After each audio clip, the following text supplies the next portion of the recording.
JM Fiang Update. Na-featured ang JM Fiang sa pep.ph. Huwag nyo palampasin guys, basahin ito. Ang mga usapan ng JM Fiang doon. Tagos sa puso at literal na makatotohanan sa kanilang buhay. Very sure na talaga ang JM Fiang na magkasama pa din sila in the future.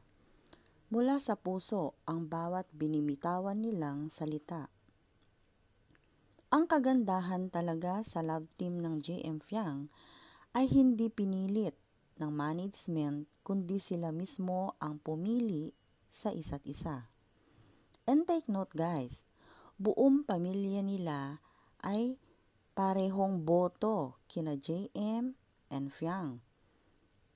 Bukod sa super close ang bawat family nila, kung may free time ang JM Fiang, nilalaan nila ito para magbanding sa kanilang pamilya.